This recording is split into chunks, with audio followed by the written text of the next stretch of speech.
ચાલો વિદ્યાર્થી મિત્રો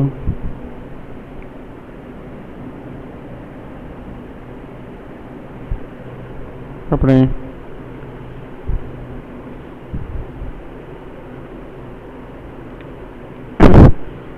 ચેપ્ટર નંબર 5 માં આગળ વધીએ.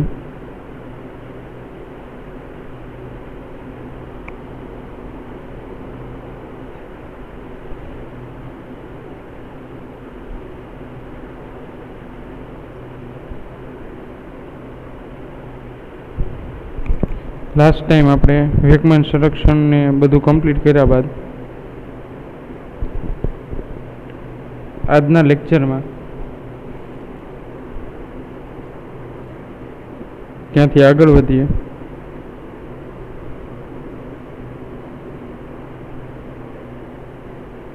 બળ વિશે પણ માહિતી મેળવી લીધી. છેલ્લા બળના પ્રકારો અને એના વિશે પણ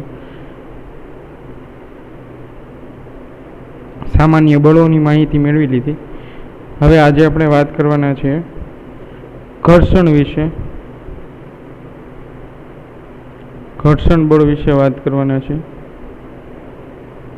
અને ઘર્ષણ બળના પ્રકાર વિશે પણ વાત કરવાની છે.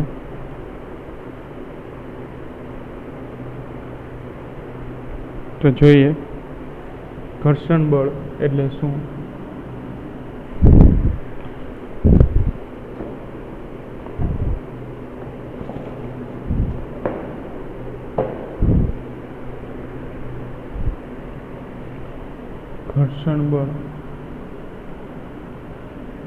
ઘર્ષણ બળ એટલે શું?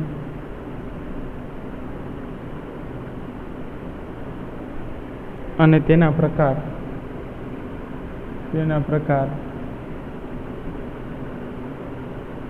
લખો.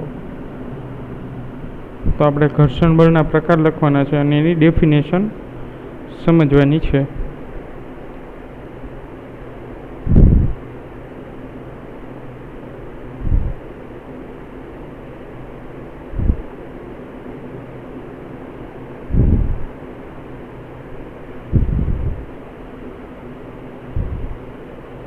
ચાલો, ઘર્ષણ બળ એટલે જ્યારે બે સંપર્કમાં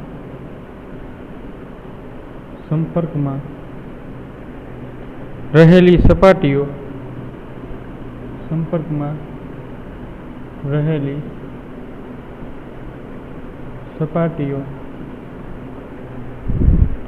સાપેક્ષ ગતિ કરે ત્યારે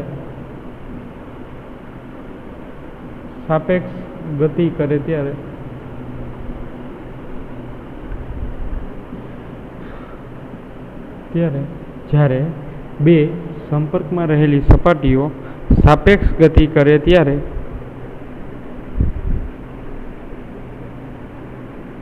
જેના કારણે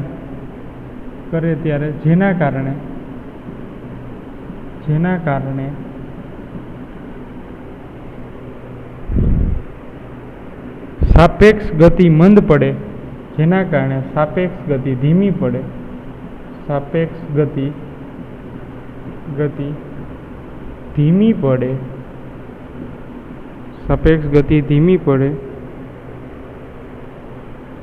તેને અથવા તેવા પ્રકારના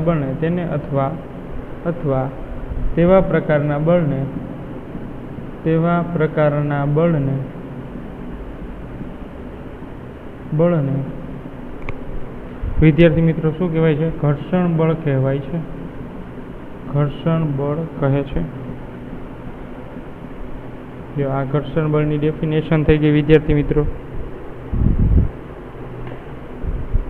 ચલો સમજાણી વિદ્યાર્થી મિત્રો ઘર્ષણ બળની ડેફિનેશન.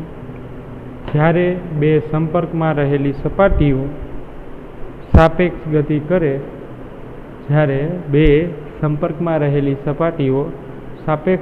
કરે ત્યારે જેના કારણે સાપેક્ષ ગતિ ધીમી પડે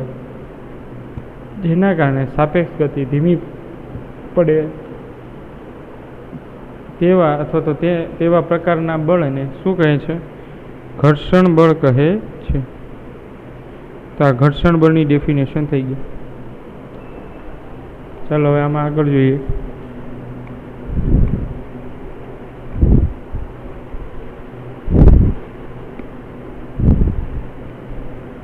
હવે જે આ ડેફિનેશન લખી છે ઘર્ષણ બળની, વિદ્યાર્થી મિત્રો, એનું આપણે આકૃતિ જોઈએ.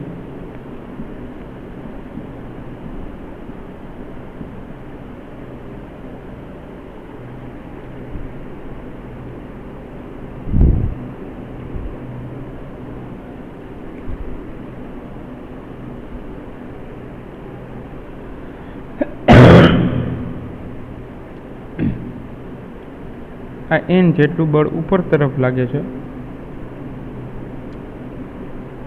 એને નોર્મલ ફોર્સ કહે છે. નોર્મલ એટલે લંબ, કોઈ સપાટીને લંબ રૂપે લાગતું બળને નોર્મલ ફોર્સ કહે છે. કોઈ સપાટીને લંબ રૂપે લાગતા બળને નોર્મલ ફોર્સ કહે છે.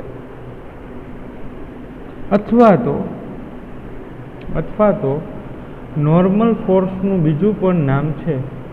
નોર્મલ એટલે લંબ જ થશે. આ કોઈ સપાટી અને આ રીતે લાગતા બળને આપણે શું કહેશું? લંબ રીતે લાગતા બળને નોર્મલ ફોર્સ કહેવામાં આવે છે. જો નોર્મલ ન લખવું હોય તો એને રિએક્શન ફોર્સ પણ કહેવામાં આવે છે. રિએક્શન ફોર્સ પણ કહેવામાં આવે છે. તો આ જ સેમ વસ્તુ છે, આને રિએક્શન ફોર્સ પણ કહેવામાં આવે છે. ચાલો સમજાય વિદ્યાર્થી મિત્રો નોર્મલ ફોર્સ અને રિએક્શન ફોર્સ વિશે.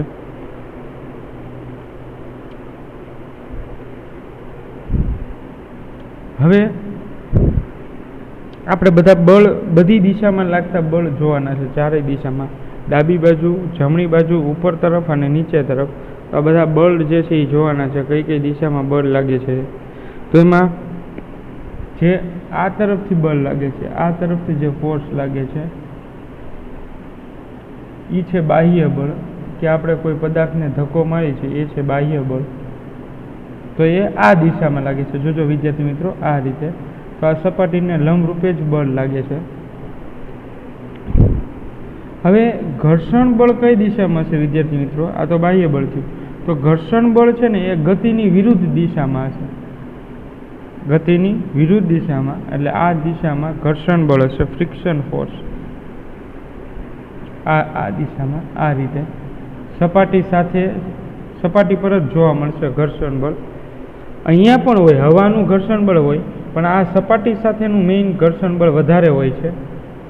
સપાટી સાથેનું મેઇન ઘર્ષણ બળ વધારે હોય છે. આઈએમ માસના બ્લોક પર મેં 4 પ્રકારના બળ લીધા છે: normal force, static friction force, weight force અને એફ ફોર્સ, એટલે એક્સટર્નલ ફોર્સ, બાહ્ય બળ જેને કહેવાય છે.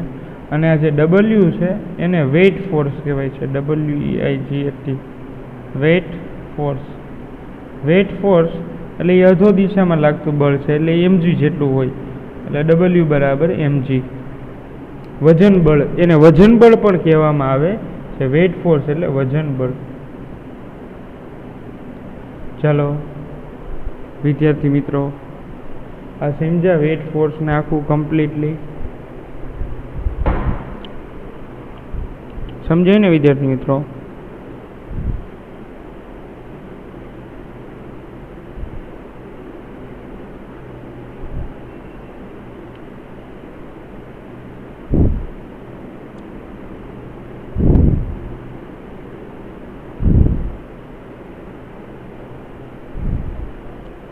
આરામથી આકૃતિ સમજવાનો પ્રયત્ન કરો.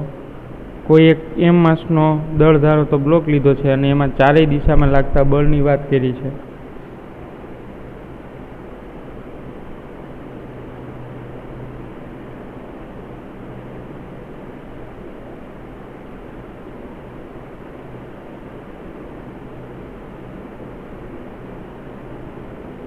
ચાલો,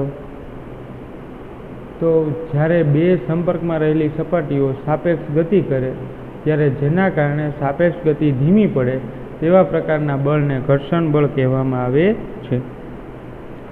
તો ઘર્ષણ બળની ઘણી બધી ડેફિનેશન છે. તમે નાના સ્ટાન્ડર્ડમાં પણ ભણી લીધા હશે, તો ત્યારે એવી ડેફિનેશન તમે જોઈ હશે.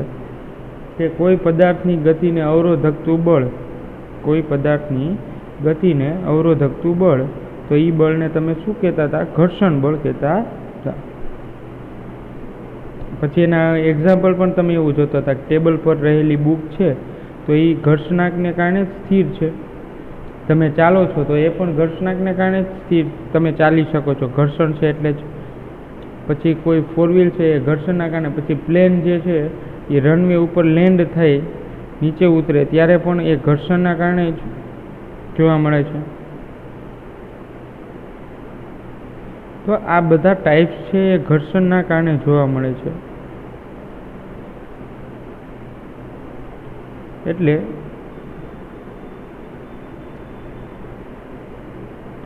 આ બધા ઘર્ષણના જે પ્રકાર છે એ આપણે વધારે ડિટેલમાં ચર્ચા કરવાની છે. બાકી ઘર્ષણ વિશે તમે ઓલરેડી માહિતી લઈ લીધી છે. ચલો તો હવે આમાં આગળ વધીએ આપણે ઘર્ષણ બળમાં. આ ચારેય બળ યાદ રાખવાના છે વિદ્યાર્થી મિત્રો તમારે. જે ચારેય બળ લીધા છે એ ખાસ યાદ રાખવાના છે. નોર્મલ ફોર્સ, એફએસ એટલે કે સ્થિર ઘર્ષણાંક ફોર્સ, વેઇટ ફોર્સ અને બાહ્ય બળ. અને નોર્મલ ફોર્સને રિએક્શન ફોર્સ કહેવામાં આવે છે. અને આ જે મેં આકૃતિ દોરી એને એફબીડી, એના નીટના એમસીક્યુ બહુ હોય છે. આપણે ભલે થોડા લેક્ચર વધે આ ચેપ્ટરમાં, પણ નીટ JEE નો કન્સેપ્ટ છે એફબીડી. તમે નેટમાં સર્ચ કરશો એફબીડી તો પણ આવશે. એ આપણી ટેક્સ્ટબુકમાં નથી. તમને એવું થશે કે સર કેમ આ એક્સ્ટ્રા કરાવે છે, ટેક્સ્ટબુકમાં નથી એવું. પણ નીટમાં એના એમસીક્યુ બહુ હોય છે, તમે સર્ચ કરી લેજો. FBD diagram, free body diagram, તમારી રીતે નેટમાં સર્ચ કરી લેજો. ગૂગલમાં પણ એફબીડી ખાલી લખજો એટલે આવી જશે. એફબીડી ફિઝિક્સ ડાયાગ્રામ, એમાં આવી જ બધી આકૃતિ હશે કે એક બ્લોક હોય તો એમાં બે બ્લોક રાખેલા હોય તો એમાં એક બાજુથી લાગતું બળ હોય તો બીજા બ્લોક ઉપર કેટલું બળ લાગે. તો આવી બધી ચર્ચા જે છે એ એફબીડી કહેવાય. એટલે આ એની શરૂઆત છે. આ પહેલી આકૃતિ છે એફબીડીની.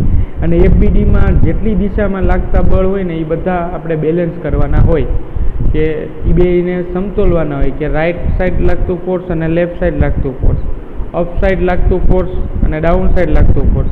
આ બધા ફોર્સની આપણે કમ્પેરિઝન કરવાની હોય છે વિદ્યાર્થી મિત્રો. તો આ સમજાય તમને? બધા પ્રકારના ફોર્સની કમ્પેરિઝન કરવાની હોય છે. ચાલો, તો આ એફબીડી છે એ તમારી રીતે પણ સર્ચ આઉટ કરજો. એના ઇમ્પોર્ટન્સ પણ જોજો. હું તો કહું જ છું તમને, પણ તમને એવું ના લાગે કે સર આવી ટેક્સ્ટબુકમાં કન્સેપ્ટ નથી ને આવું કેમ છે. એટલે અહીંયા તમને ખાલી એક માહિતી જ આપી છે. બાકી ટેક્સ્ટબુકમાં એના દાખલા પણ છે એફબીડીના, પણ એની કોઈ થિયરી નથી. પછી ત્યારબાદ ટેક્સ્ટબુકમાં એક એવા 2-3 ટોપિક પણ છે. આ ચેપ્ટરની જ હું વાત કરું છું. આ ચેપ્ટરમાં બીજા 2-3 ટોપિક એવા છે કે જેની પણ કોઈ પણ જાતની ચર્ચા કરવામાં આવી નથી, છતાં પણ એના નીટના એમસીક્યુ વારંવાર ઈ ચેપ્ટરમાંથી પૂછાય છે, આ ચેપ્ટરમાંથી પૂછાય છે. એક આ એફબીડીની હું વાત કરું છું, એફબીડીમાં. ત્યારબાદ બીજો ટોપિક છે એપરન્ટ વેઇટ. એપરન્ટ વેઇટ જે છે એ ઘણું પૂછાય છે. Real weight, apparent weight. Apparent એટલે આભાસી દળ. તો એ લિફ્ટના કેસ છે. લિફ્ટમાં વ્યક્તિનું દળ બદલાય છે ગતિ કરે ત્યારે, વજન છે એ બદલાય છે, એટલે એવો આભાસ થાય છે. એપરન્ટનો મિનિંગ એવું થાય છે કે આભાસ થાય છે કે દળ વધે અને ઘટે. તો એની પણ ચર્ચા આ ચેપ્ટરમાં ક્યાંય નથી કરી, પણ છતાં એના એમસીક્યુ લિફ્ટવાળા પૂછાય છે.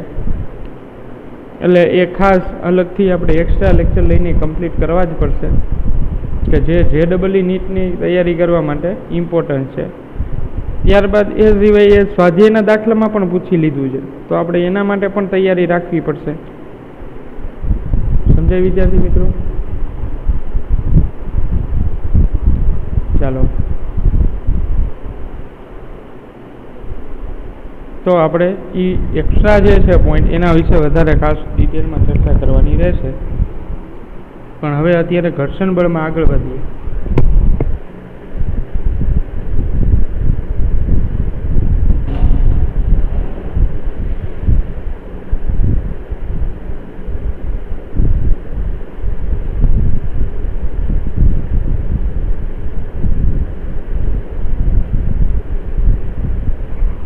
ચાલો નેક્સ્ટ જોઈએ.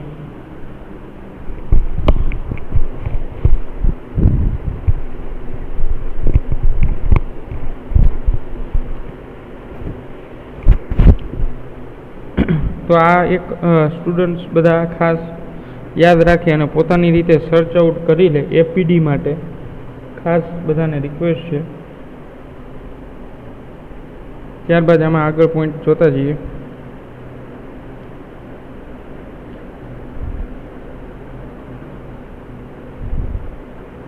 હવે જો પદાર્થ સ્થિર હોય, જો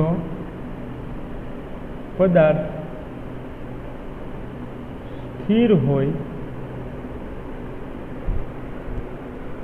તો કહી શકાય કે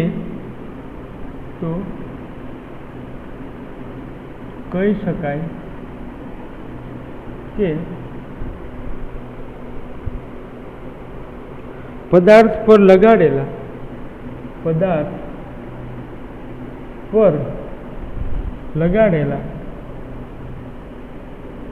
જો પદાર્થ સ્થિર હોય તો કહી શકાય કે પદાર્થ પર લગાડેલા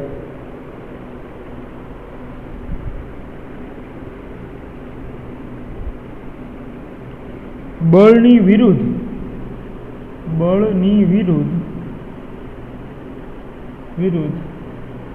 સમસ્થિતિજ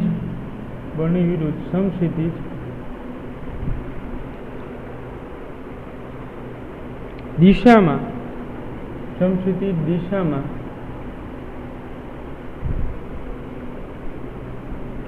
કોઈક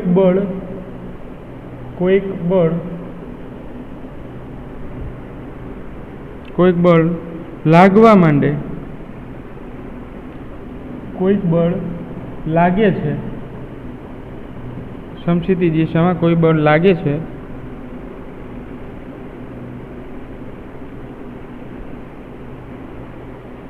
જેના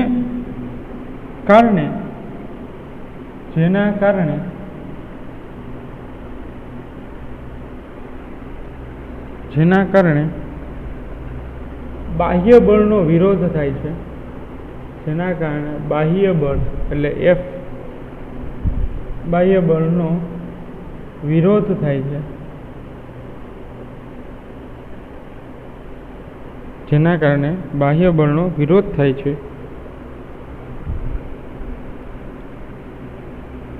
જેથી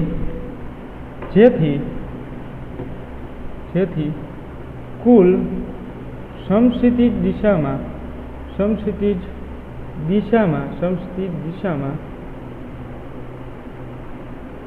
લાગતું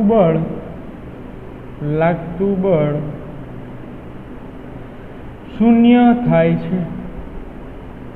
એટલે કે F net equal to 0. એટલે કુલ બળ જે છે એ ક્યારે 0 થાય? તો કે જો પદાર્થ સ્થિર હોય તો કહી શકાય કે પદાર્થ પર લગાડેલા બળની વિરુદ્ધ સમસ્થિતિ દિશામાં કોઈ બળ લાગે છે, જેના કારણે બાહ્ય બળનો વિરોધ થાય છે, જેથી કુલ સમસ્થિતિ દિશામાં લાગતું બળ શૂન્ય હોય છે. સમજાય વિદ્યાર્થી મિત્રો? તો જોઈએ આ જે વાત કરી એની આકૃતિ જે છે એ લાસ્ટ જોઈએ એ જ છે, પણ પાછી સમજી દો. સમસ્થિતિ દિશામાં લાગતું બળ એટલે એક્સ અક્ષના બળની વાત કરવાની છે. એક્સ અક્ષના બળની વાત, એક્સ અક્ષ ઉપર લાગતા તમામ બળની વાત. તો એક જે છે એ ફ્રિક્શન ફોર્સ છે અને એક બાહ્ય બળ છે, ઘર્ષણ બળ છે. તો જો કે આ કોઈ પદાર્થ સ્થિર છે, એ સ્થિર જ રહેશે. અત્યારની કન્ડિશનમાં માટે શું છે, એમ માસનો દળ ધરાવતો બ્લોક છે એ કેવો રહેલો છે? સ્થિર રહેલો છે. શા માટે સ્થિર છે સમજો વિદ્યાર્થી મિત્રો, શા માટે સ્થિર છે?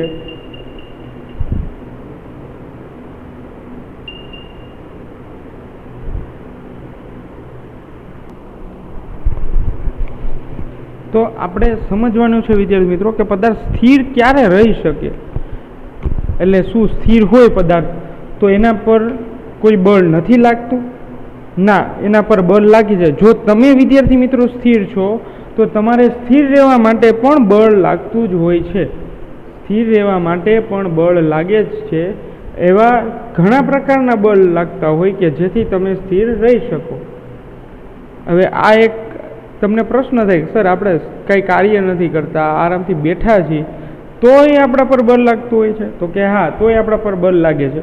એનું એક્ઝામ્પલ મેં તમને અત્યારે અહીંયા આપું છું, ખાસ આ લખ્યું છે એટલા માટે તમને ડિટેલમાં, કે જો પદાર્થ સ્થિર હોય એટલે તમે સ્થિર બેઠા છો તો તમે એવું નથી માનવાનું કે આપણા પર કોઈ ફોર્સ લાગતું નથી. હવે આ એમ માસનો બ્લોક છે, એની જગ્યાએ તમે કોઈ વ્યક્તિને લઈ લ્યો કે આ વ્યક્તિ છે એ સ્થિર છે. એ સ્થિર એટલા માટે છે કે આ ડેફિનેશન મેં લખી છે એ ખાસ સમજવાની, કે પદાર્થ પર લગાડેલા બાહ્ય બળની વિરુદ્ધ સમસ્થિતિ દિશામાં કોઈ બળ લાગે છે. એટલે અહીંથી કોઈ બળ લાગતું હોય છે અને અહીંયા પણ કોઈ બળ લાગતું હોય છે, કે એને વિરુદ્ધ લગાડેલા બળની વિરુદ્ધ સમસ્થિતિ દિશામાં, એટલે અહીંયા કોઈ બળ લગાડવામાં આવે તમને તો એના વિરુદ્ધ કરતું એક બળ જે છે એ વિરુદ્ધ દિશામાં લાગે છે, જેના કારણે બાહ્ય બળનો વિરોધ થાય છે. જેના કારણે બાહ્ય બળનો વિરોધ થાય છે. એટલે આ જેટલું બળ લાગે છે એટલું જ આ બળ લાગે છે. જ્યારે તમે સ્થિર હોય ત્યારની વાત છે વિદ્યાર્થી મિત્રો. આ જેટલું બળ લાગે છે એટલું જ બળ આ લાગે છે. પણ ક્યારે? તો કે જ્યારે પદાર્થ સ્થિર હોય. તો આ તમારું એક્ઝામ્પલ વધારે સમજાય એટલા માટે આપ્યું કે તમે સ્થિર છો. તો તમે જ્યારે સ્થિર છો વિદ્યાર્થી મિત્રો, ત્યારે તમારી પર બધા પ્રકારના બળ લાગતા જ હોય છે. તો આપણે એ સમજવાનું છે કે જેની કુલ સમસ્થિતિ દિશામાં લાગતું બળ જે છે એ કેવું હોય છે? શૂન્ય થાય છે. તો એક વસ્તુ ક્લિયર થઈ વિદ્યાર્થી મિત્રો. આ આટલા બધામાંથી એક વસ્તુ કન્ક્લુઝન કરો, કન્ક્લુઝન કાઢો તો શું કન્ક્લુઝન નીકળશે? મોરલ શું નીકળશે? કે જ્યારે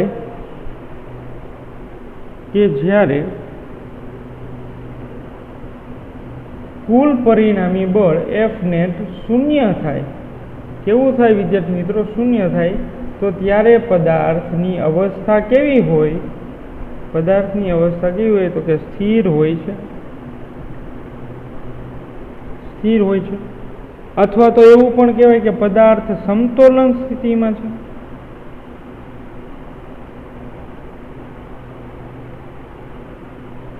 સમતોલન સ્થિતિમાં છે.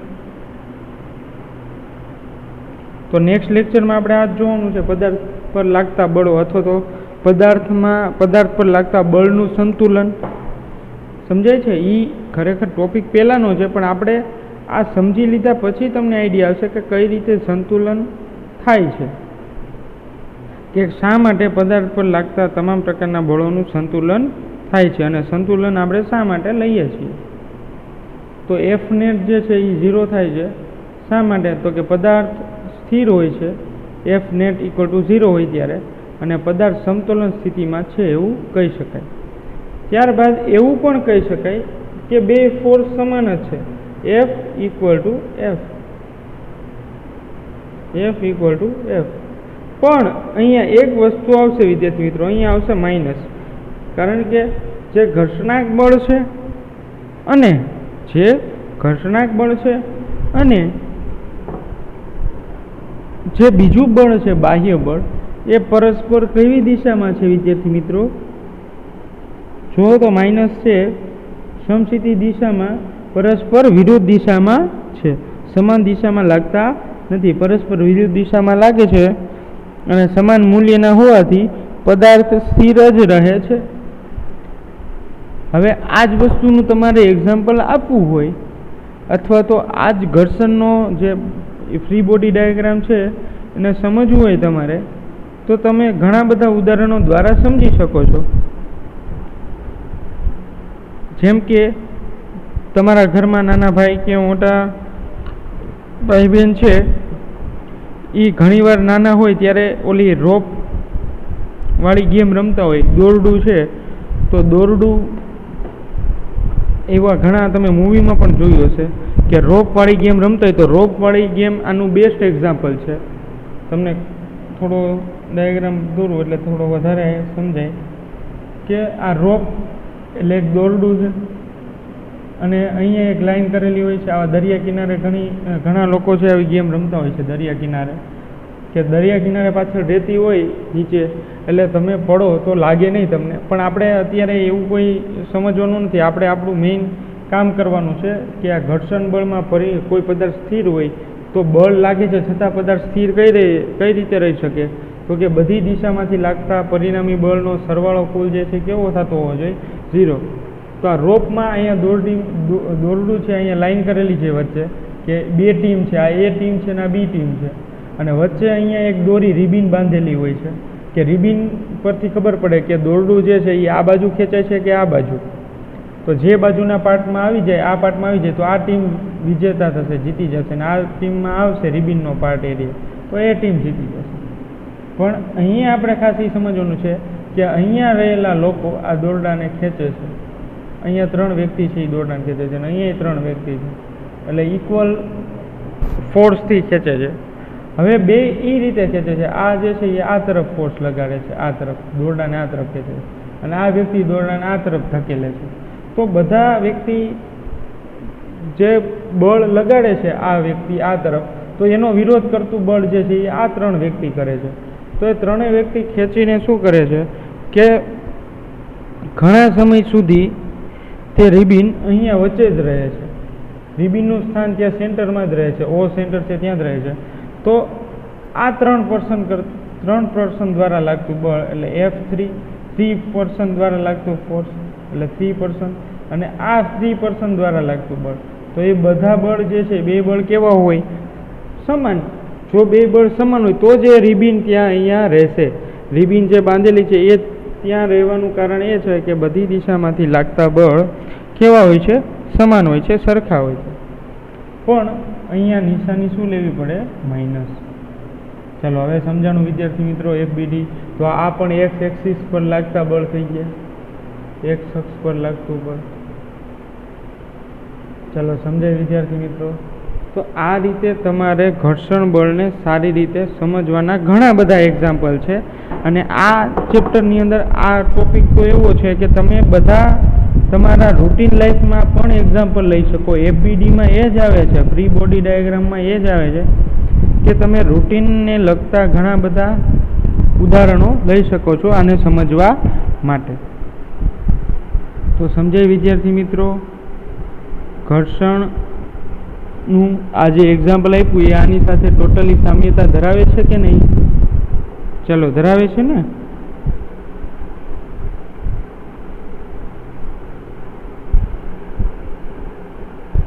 ચાલો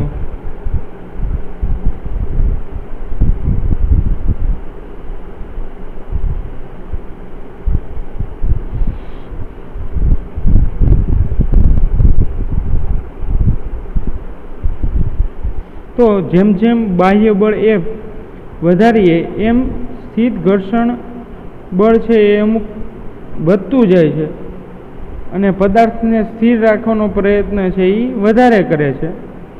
અને સ્થિત ઘર્ષણ છે એ ગતિનો પણ વિરોધ કરે છે. સ્થિત ઘર્ષણ છે એ ગતિનો પણ વિરોધ કરે છે, અને કોઈ નિર્ધારિત અથવા તો અપેક્ષિત ગતિ ને લીધે ઘર્ષણ બળની ગેરહાજરીમાં પણ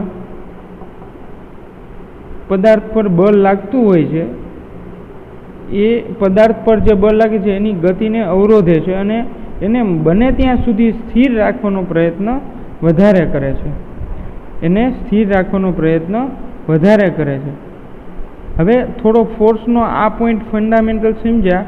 હવે આપણે નેક્સ્ટ લેક્ચરમાં સ્ટુડન્ટ્સ છે ને, ડિયર સ્ટુડન્ટ્સ, આપણે એવું કામ કરવાનું છે કે આને લગતું, ફોર્સને લગતું એક ટોપિકની ચર્ચા કરવાની છે, અને એ ત્યારબાદ એ ટોપિક થઈ ગયા બાદ ઘર્ષણના જે પ્રકાર છે, સ્થિત ઘર્ષણાંક, ગતિ ઘર્ષણાંક ને રોલિંગ ઘર્ષણાંક, એના 3 ટાઈપ્સ છે. તો આપણો પોઈન્ટ મેઇન અત્યારે આ હતો. એમાં હવે નેક્સ્ટ લેક્ચરમાં આપણે ડિટેલમાં એ બધી ચર્ચા કરવાની છે.